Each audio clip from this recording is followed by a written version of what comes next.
நிகழும் மங்களகரகமான குரோதி ஆண்டு 14/5/2024 சப்தமி திதியும் பூச நட்சத்திரமும் உத்தராயணமும் கூடிய சுபயோக சுபதினத்தில், அதாவது ஆங்கிலத்திற்கு 14/5/2024 முதல் 14/6/2024 வரை கூறிய மிக தமிழ் 12 மாதங்களில் 2 என்ற சொல்லுக்கு பெருமையும் சிறப்பும் எல்லா கலைகளிலும் உண்டு. இந்த 2 என்ற சொல்லுக்கு தமிழில் ஆன்மீக தேடலில் அருளாளர்கள் நமக்கு வழிவகுத்துள்ளார்கள். அந்த 2ஆம் பாவகத்துக்கு மிகப்பெரிய இன்றியமையாத பாவம் அந்த பாவகம். அப்படிப்பட்ட 12 ராசிகளில் ரிஷப ராசியாகிய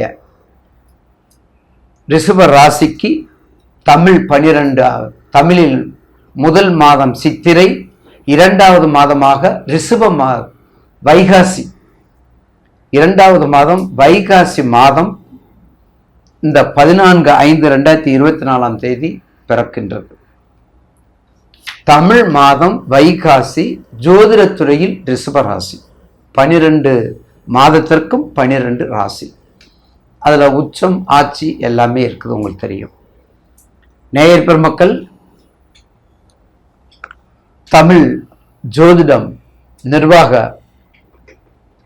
நிர்வாகத்திற்கும் எனது வாழ்க்கையை, எனது ஊக்கத்தை, எனக்கு ஊக்கத்தையும் ஆக்கத்தையும் நம்பிக்கையையும் மிக தெளிவான ஆற்றலையும் கொடுக்கின்ற என் கண்மணிகளாகிய நேயர் பெருமக்களினுடைய பாதத்தை தொட்டு வணங்குகின்றேன். அடுத்து நாம் காண இருப்பது கும்பராசி. நான் ஏற்கனவே பலமுறை பதிவு பண்ணியிருக்கிறேன். கும்பராசிக்கு லாபாதிபதி, கும்பராசிக்கு 11ஆம் இடம் தன லாபாதிபதி. காலபுருஷனுக்கு அதுக்கும் தன லாபாதிபதி. உங்க ராசிநாதன் சனி அங்கே இருக்காரு, 2ல ராகு இருக்காரு. உங்க ராசிக்கு குரு 4ல இருக்காரு. உங்க ராசிக்கு கோச்சாரத்துல குரு 4ல இருக்காரு. உங்க ஜாதகத்துல குரு எங்க இருக்கான்னு பாருங்க. உங்க ஜாதகத்துல குரு எங்க இருக்கான்னு பாருங்க.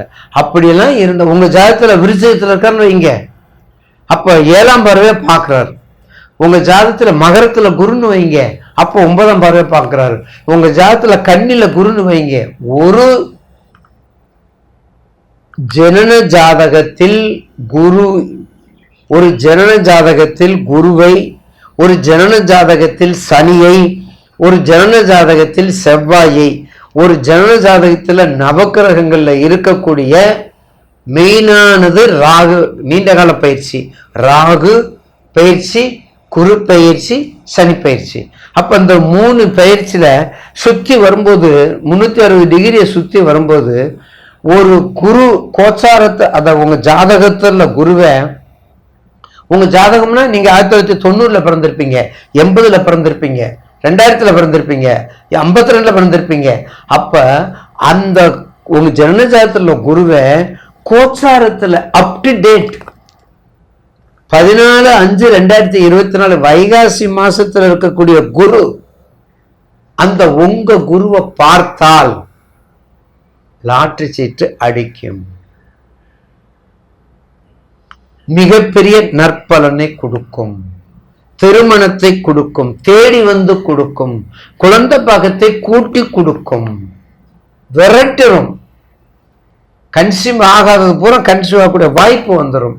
ஏன்னா அந்த கோட்சார குரு ஜாதகத்துல குருவை பார்க்கும் பொழுது மிகப்பெரிய ஒரு யோக பலனை கொடுக்கும் என்பது காளிதாசருடைய விதி, காளிதாசருடைய உத்தமமான விதி. ஜோதிடத்துல மிகப்பெரிய அறிஞர், அப்படிப்பட்ட விதி. நம்பர் பாயிண்ட் தெரிஞ்சிட்டீங்களா? அப்போ கும்பராசி நேயர்களுக்கு அடுத்து வர்றாரு, வக்கரத்துக்கு வர்றாரு. அடுத்து வக்கரத்தை நல்லா பேசுவோம். அப்ப சனி வக்கரம் பெற்று வரக்கூடிய ஜூன் 24 மேல வக்கரம் பெறார். அதுக்காக கொஞ்சம் நல்ல முறையில் செயல்படுத்திக்கோங்க. 7.5 தான் பாதச்சனி போயிடுச்சு உங்களுக்கு மகரத்துக்கு. இப்ப 7.5 ஜென்மச்சனி உங்களுக்கு இருக்குது, கோச்சாரத்துல ஜென்மச்சனி இருக்குது. உங்க ஜாதகத்தையும் பார்த்துக்கங்க.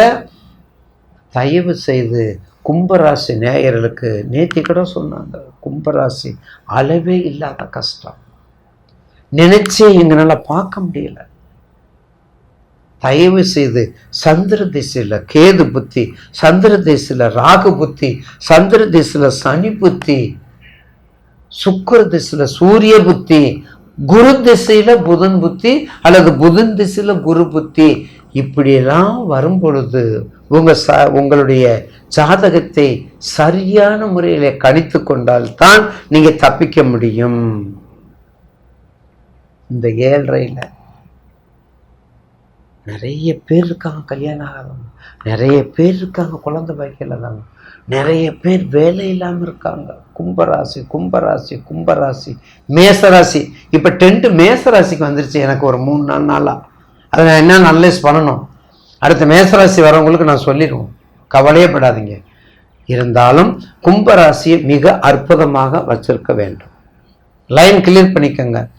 ஜனன ஜாதகத்தை எடுங்க, வயசு எடுங்க, உங்களுக்கு என்ன இருக்குன்னு பாருங்க, குருபலம் இருக்கான்னு பாருங்க, இல்லை என்ன தசை பத்தி 6-8 வருதா, கோணம் திரிகோணாதிபதி வருதா, கேந்திராதிபதி வருதா, பணபரம் வருதா, குருச்சந்திர யோகமா, குருமங்கல யோகமா, சகட யோகமா, எல்லாத்தையும் பாருங்க. எல்லாத்தையும் பார்த்து அப்படியே கூட்டுவாங்க, அப்படியே காம்பவுண்டா கொண்டு வாங்க. அந்த பிளானட்டை பூரா அப்படியே ஒன்று சேர்த்து கொண்டு வாங்க, அந்த ஒன்று சேர்த்து கொண்டு வாங்க.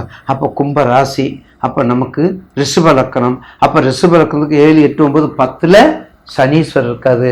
10ங்கிறது ப்ரொஃபஷனல், 10ங்கிறது ஜாப்பு, உத்தியோகம், புருஷ லட்சணம், ஜோரா கல்யாணத்தை பண்ணுவோம். என்ன மாப்பிள்ளை வேலை பார்க்குறேன், ஐடிஐ கம்பெனியில் இருக்கிறேன். என்ன வேலை பார்க்குறீங்க, மெக்கானிக்கல். எங்கே இருக்கிறீங்க, கனடா.